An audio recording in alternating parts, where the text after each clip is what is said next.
আমাকে মিথ্যে চোর সাজিয়ে তারা করছে না।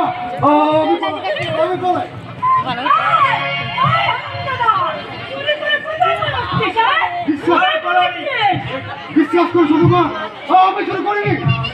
আমি যাই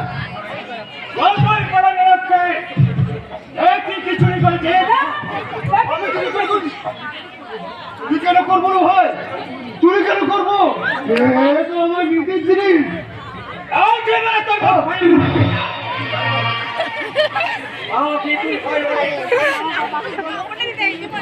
তোমার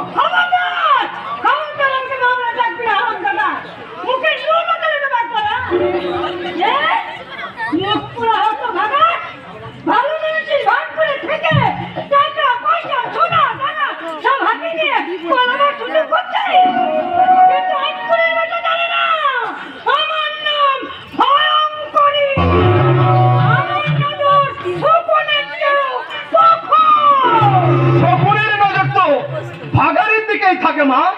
তুমি কোন ভাগাড়ের শকুন? এই মল্লিক সুদেব নিজের গর্ভধারিণী মাকে নিজের মুখে তুই শপথ করলি। আমি বলিনি রে ছোট্ট, আমি বলিনি। কারণ মা তো নিজের মুখেই বললো তার নজর নাকি শকুনের চেয়েও প্রখর। তবে হ্যাঁ, মা আমাদের শকুন না হলো নিশ্চয়ই কোনো নেশাচর তো বটেই বটে।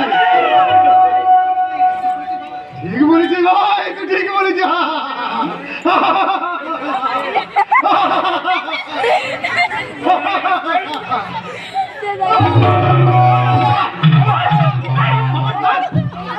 দাদার গায়ে আর একবার চাবুক চালাবার চেষ্টা করলে এই চাবুক আমি তোর পিঠে চালাতে বাধ্য হবো। তুই বড় ভাইয়ের পিঠে চাবুক চালাতে পারবি? কেন পারবো না মা?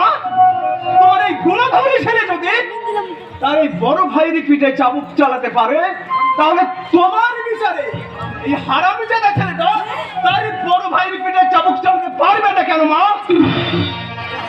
বলেছি ঠিক বলেছি।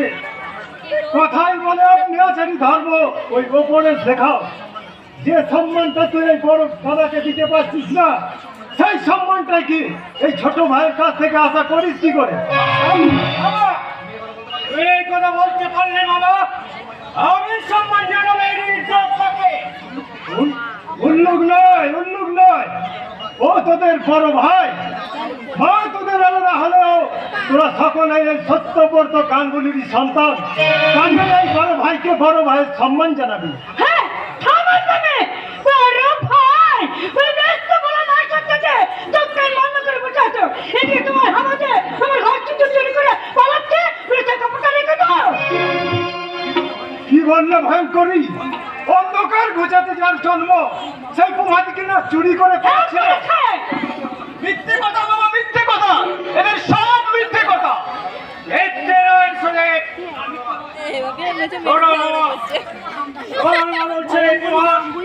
সিন্ধুক থেকে টাকা পয়সা সোনা দানা চুরি করে নিয়ে পালিয়ে মা নিজে ধরেছে। তুমি বিশ্বাস করো, আমি চুর করিনি।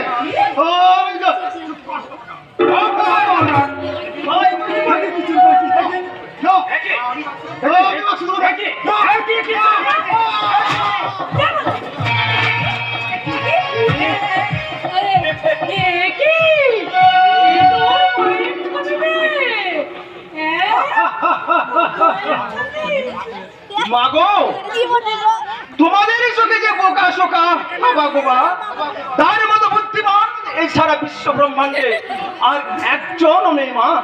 তাই কোন জিনিসের মূল্য যে কতখানি বেশি দাদা ঠিক বুঝে নিয়েছে। তাই তো সোনা দানা কোনো কিছু স্পর্শ না করে ও শুধু বহুমূল্য সম্পদ ওর মায়ের ছবিটাকেই চুরি করেছে মা। আমাদের বড় ভুল হয়ে গেছে বাবা, ভুল হয়ে গেছে। ভয়ঙ্করী ভুল নয়। চোর যখন বামাল সামাল দিতে হাতে নাতে ধরা পড়েছে, ওকে তুমি শাস্তি দাও। যা দেখে এই জগতের কোন সত্য যেন তার নিজের মায়ের আসনে বসে পুজো না করে।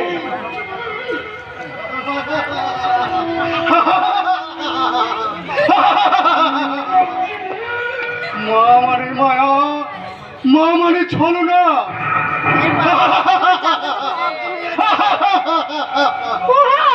বাবু মশাইরা, আমি হাওয়া গোবা বোকা শোকা মানুষ, ভালো করে কথা বলতে পারি না, তবুও জানতে বড় ইচ্ছা করে।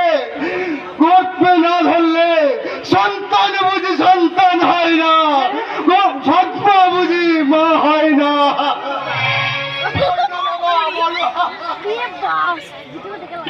ওরে বাবা, তোর এই পুরাণের উত্তেজে বলবো তো সংসারে আর কেউ নেই রে বাবা।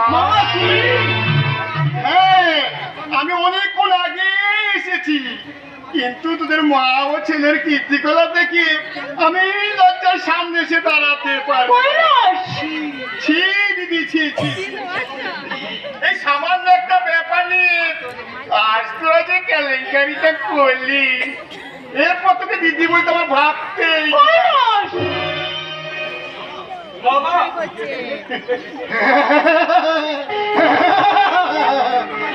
শকুনি বাবা আছে গো, শকুনি বাবা। আমার একটা কুরুক্ষেত্র শুরু হবে। কি বললে, কি বললে দাদা? বুঝতে পারলি না, বুঝতে পারলি না? সপ্তরীতি মিলে বালক অভিমন্যুকে টুকরো টুকরো করে সুভদ্র মায়ের বুকের পাঁজর ভেঙে দেবে, আর অন্য ধৃতরাষ্ট্র সব চেনেও শুধু বোমা হয়ে চোখে জল ফেলবে।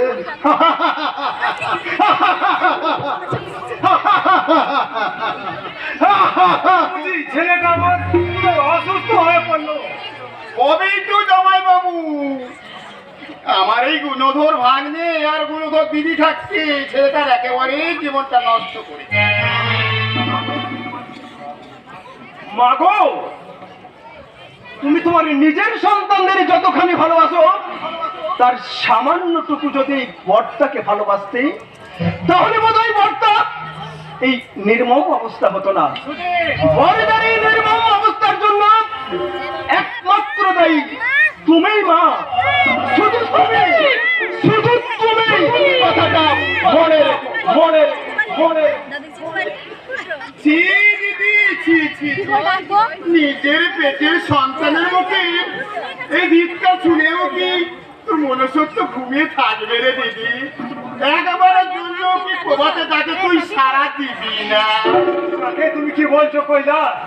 ওর মধ্যে যদি মাতৃত্বের কোন মাত্র থাকতো, তাহলে কি আজ আমার এই সংসারটা হাহাকার সৃষ্টি হতো? অথচ আমার প্রভাতে যখন 5 বছর বয়স, তখন ওর মা মারা যায়, তখনও পর্যন্ত ছেলেটা সুস্থ স্বাভাবিকই ছিল। তো এই ভয়ঙ্করী তারপরে থেকে যে কোথায় থেকে যে কি হয়ে গেল, প্রভাত আমার বোধ বুদ্ধিহীন জনভারতের মতো হয়ে গেল। ওর জন্য আপনি ভাববেন জামাই বাবু, আমি আবার নতুন করে ওর ট্রিটমেন্ট শুরু করবো। তাই করো কৈলাস, যেমন করে হোক ছেলেটাকে সুস্থ স্বাভাবিক করে এরপর আগের জীবনে ফিরিয়ে দাও ভাই, আগের জীবনে ফিরিয়ে দাও। দেবো দেবো জামাই বাবু, দেবো।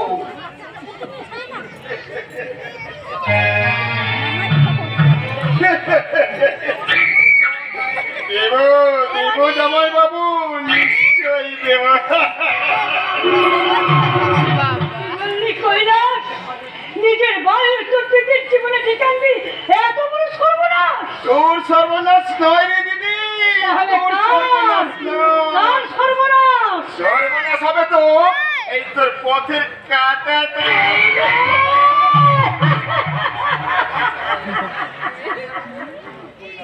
আমি সুখুনের কংসের ককটেল মানুষ।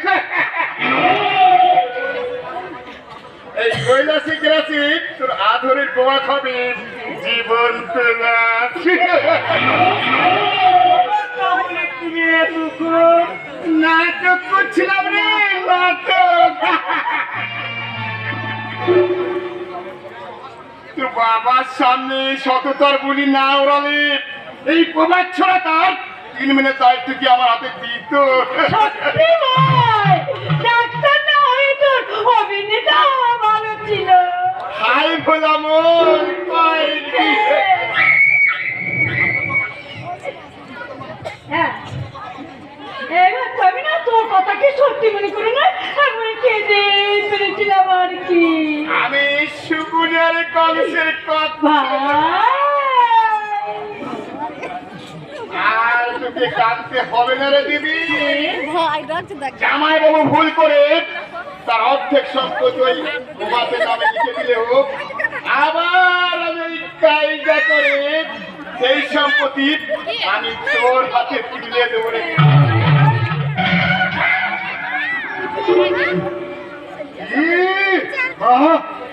কি বের করছো? তোকে সুস্থ স্বাভাবিক করার ওষুধ রে বাবা। এই টাকা দিলে একেবারে সুস্থ হয়ে যাবে। একেবারে সুস্থ হয়ে যাবি। হ্যাঁ আমার ছেড়ে দাও, আমার ছেড়ে দাও, একেবারে শেষ করে দাও মামা। হাই ফেলামন পায়ে কি খেলো?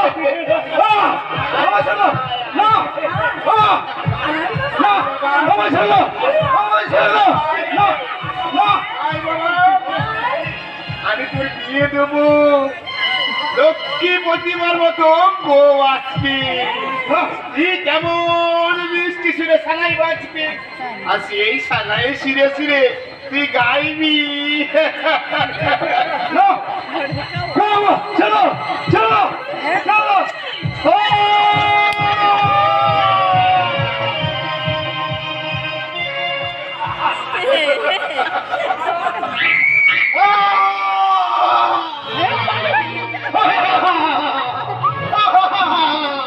এখানে পুরো কান্না করে হাসছি কেন?